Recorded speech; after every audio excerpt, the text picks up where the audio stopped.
It's tea time. Cheers. I am Patricia Moore, and I come on here week to week to spill my tea.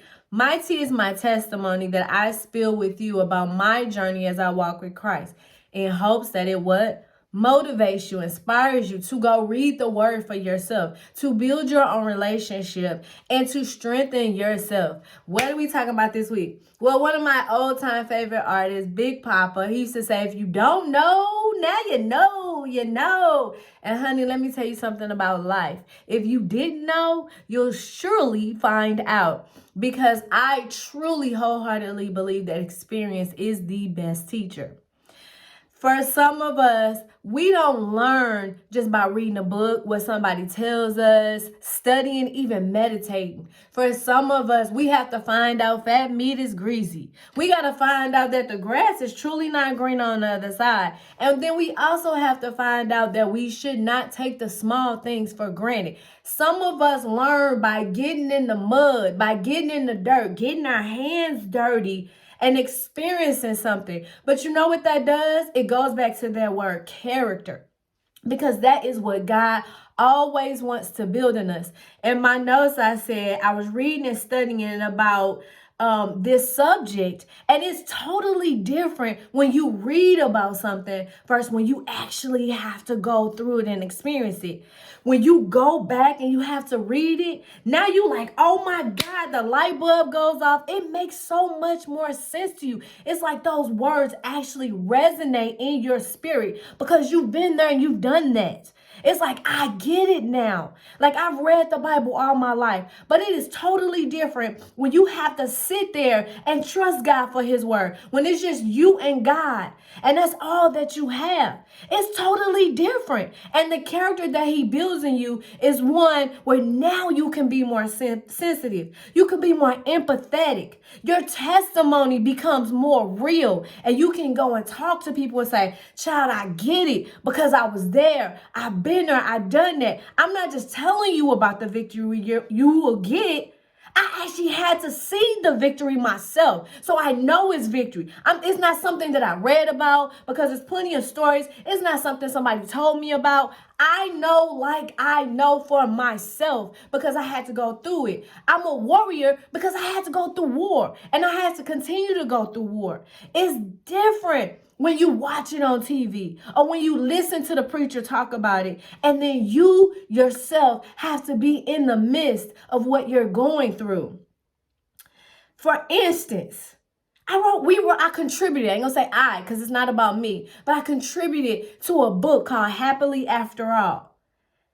At the time when I wrote that book, which probably, a little bit over 10 years ago, the information that I knew then is nothing compared to the experience that I have now. It's almost like you write the words and then God is like, I'm going to hold you accountable for those words. Now you got to go through it, because now I'm truly going to show you what happy looks like after all the stuff that you have to go through. Now I'm going to make the words on that page a lot more real for you. And so it's almost like I need to write a sequel, right? Coming soon, who knows, whatever God gives me. But it's almost like I need a sequel because the lessons that I'm learning, because I never stop learning, and the experience that I have now, oh my God, it's totally different than when I first started. And that's what I want to encourage you. Don't be afraid to go through. Don't be afraid to accept the process, because the character, it shows you who God is. There is a difference between me going to college, getting the degrees, getting the information, reading my Bible, meditating, praying. All of that is different than when I have to trust and I know God for myself. Like I know. I feel it in my soul now. And that's the experience I want you to have. And not to be afraid of having that experience, because I can tell you about the victory, but I can't make you feel it. I can't make you understand what I'm saying until you go through it. Even during this tea time, I can come on here week to week. And then once you go through, you'll go back and say, Patricia, girl, I totally understand. And there's things that I haven't went through yet that I've read about that I'm preparing myself for. And I'll be able to look back and like, God, the light bulb went off. I get it now. It's a quote that says, it is a journey that will allow you to see and experience God as he was meant to be in all his fullness and grace. The thing about God is he's always concerned about our spirit. He's always concerned about our character because we have a bigger purpose. I can't tell you what I would do in a situation until I've gone through it. I can't give you advice about something I've never been through. I can't have empathy. I can't have sympathy. I can't even feel what you're going through if I don't understand. I can't even tell you about what God is going to do in your life because what I experience may be different for you. But what I know is the experience and the intimate relationship with God, that part is similar. When you sit down because you receive love, you receive joy, you receive peace, the outcome is different. But that getting in the situation, getting in the dirt, getting in the mud, getting in that wilderness, that situation, that will be similar. I want to further give you examples of people who have been in situations where they had to trust God. They had to know God intimately, not just for what he said, but for who he is. If you look at Daniel, this speaks of sin. Daniel had to discover how to resolve not to sin. That's Daniel 1:8. How do you learn not to sin?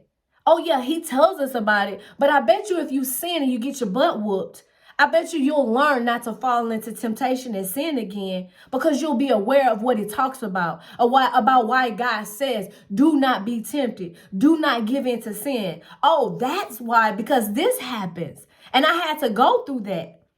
Then hope. Yeah, it's one thing to talk about hope, but it's one thing when you're living and having to have hope in God. It says, cling to the dreams God has planted in your heart, even when you've been thrown away, taken to prison for crimes that you didn't commit. Just look at Joseph and what he endured. Everybody had to go through something in order for them to give the testimony about what they went through. Joseph had to give a testimony about hope. Genesis 37 through 50. You may also have to play a fool. Think about Noah building an ark for a flood when it had never rained on the earth.